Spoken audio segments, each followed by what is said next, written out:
I remember being a kid, like 8, 9 years old, and my dad, he, I guess he just wasn't very happy in the marriage, you know, and he had a shop out behind our house where he would restore antique cars, and I mean, we had some beautiful cars come through there. You're talking classic, the ones with the fins, and Plymouth and the Mercury's, just beautiful, beautiful old cars that came through there.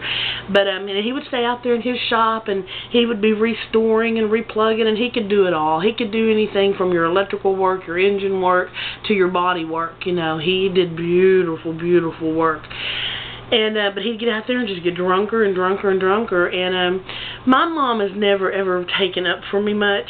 I don't doubt that she loves me. I just don't think that she got that part of training in the mother world. And this one time I will always treasure is when she really, really, really took up for me. I was in the dining room. She's running amok through the house. My dad's out back in his antique garage, you know, working on a vehicle and on order. And I had my bicycle all tore apart. I got chains off. I've got, you know, wheels off, pedals, all this kind of stuff. Because I am a lot like my dad, and I like to tear it apart and put it together. And I'm a little bit of a grease monkey, and I like tools. I like tools and gadgets. And I remember him coming in, and we knew he was drunk when he hit the door. We could just tell by him trying to get into the door that he was drunk. And you automatically just kind of seize up inside. You kind of just you don't know what to expect, but you're pretty sure it's not going to be good, and you're frightened instantly, even though you're not really sure what you're reacting to, you know, and what's going to go down. But anyway, I remember him coming in, and what is this mess, and what do you mean, and you just got this bicycle for Christmas.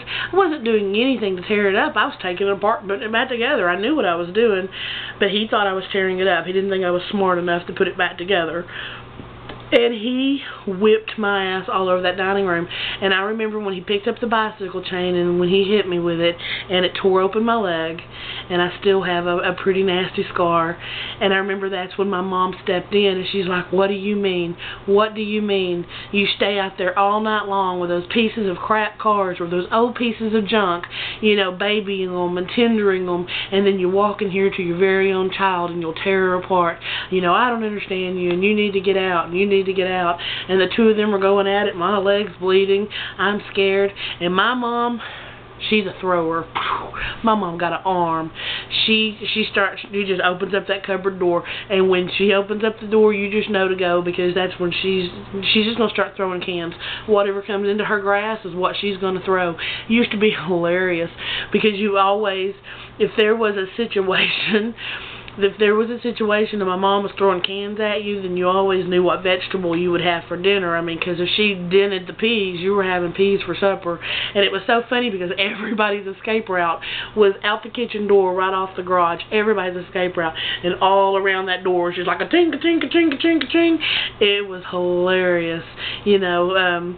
But my mom, she went into the cupboard and she started throwing cans, and she ran him off. And I'll never ever forget that, because truly in my 43 years of living, that's the one time that I felt like my mom had my back. And I've asked her before why she does that, and she says she feels like I'm strong enough to not need it. I think it has more to do with the way she was raised and not knowing how to do it. But that's other videos. Anyway, if you're ever around my mom, you piss her off, you better just make sure there ain't nothing around she can throw, because you will be pegged.